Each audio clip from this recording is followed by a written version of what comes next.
அனைவருக்கும் வணக்கம். என் பெயர் டி ஆயிஷா சித்திகா, 9ஆம் வகுப்பு அரசு உயர்நிலைப்பள்ளி அந்தனூர். என் பெயர் எஸ் இந்துஜா, 9ஆம் வகுப்பு அரசு உயர்நிலைப்பள்ளி அந்தனூர். நாங்கள் எடுத்துக்கொண்ட டாபிக் என்னன்னா மண்வள பாதுகாப்பு. விவசாயிகளிலிருந்து தங்களுடைய நிலத்தில் செயற்கை உரங்கள், அதாவது பொட்டாசியம், அதுக்கப்புறம் யூரியா, களைக்கொல்லி, பூச்சிக்கொல்லி இந்த மாதிரி பயன்படுத்துறதால மண்ணோடைய வளம் குறையுது. செயற்கை உரம் பயன்படுத்துறதால மண்ணினுடைய pH மதிப்பும் குறையுது. செயற்கை உரம் நிலத்தில் போடுவதால அதில் இருக்கிற மண்புல்லோ மற்றும் நுண்ணுயிரிகள் அழிந்துவிடும்.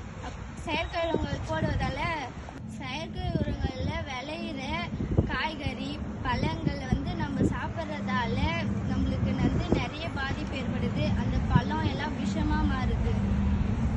இப்போ இதுக்கான தீர்வு என்னன்னு பார்க்கலாம். நம்ம செயற்கை உரங்களுக்கு பதிலாக இயற்கை உரங்களை பயன்படுத்தலாம். இப்போ நடைமுறையில் நிறைய இயற்கை உரங்கள் எல்லாம் கொண்டு வந்திருக்காங்க. நம்ம வீட்டிலேயே எப்படி இயற்கை உரங்களை தயாரிக்கலான்னு பார்க்கலாம். மாற்று உரங்கள், விலங்குகளுடைய கழிவுகள், மாடு, ஆடு, கோழி போன்ற விலங்குகளுடைய கழிவுகள் நம்ம இயற்கை உரங்களை தயாரிக்கலாம்.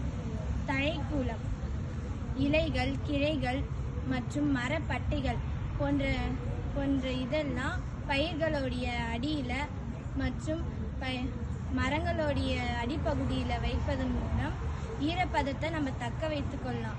ஊட்டச்சத்துக்களையும் பெறலாம். கரிம உரங்கள், நம்ம வீட்டில் அதிகமாக காய்கறிகள், பழங்கள், அதோடைய தோல்கள் எல்லாம் வேஸ்ட்டாக நம்ம தூக்கி போடுறோம். அதுக்கு பதிலாக ஒரு இடத்துல அதில் குவித்து வச்சு அதை இயற்கை உரமாக பயன்படுத்தலாம். வீட்டில் இருக்கக்கூடிய முட்டை ஓடுகள், அப்புறமா இலைகள், கிளைகள், மர சாம்பல் அதெல்லாம் நம்ம இயற்கை உரங்களாக பயன்படுத்தலாம். முடிஞ்சளவு செயற்கை உரங்களை தவிர்த்து இயற்கை உரங்களை பயன்படுத்துறது நம்மளுடைய மண்ணுக்கு ரொம்ப நல்லது. நன்றி.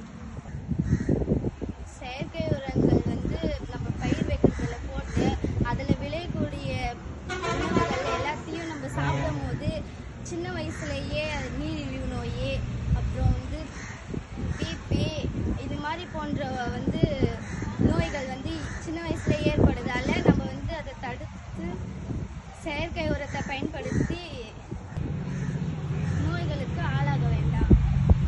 நம்ம இந்த இயற்கை உரங்களை பெரிய நிலப்பரப்பில் பயன்படுத்துவதெல்லாம் நம்ம வீட்டு பகுதியிலே விளையக்கூடிய காய்கறி, செடிகள் அதுக்கு பயன்படுத்தலாம். இந்த தழைக்கூலம் உரம், விலங்குகளுடைய கழிவுகள்லேருந்து இருக்கக்கூடிய அந்த உரங்கள் எல்லாம் நம்ம வீட்டில் இருக்கிற சின்ன சின்ன செடிகளுக்கு பயன்படுத்தி நல்ல விளையக்கூடிய காய்கறிகளை நம்ம உட்கொள்ளும் போது நம்மளுக்கு நல்லது.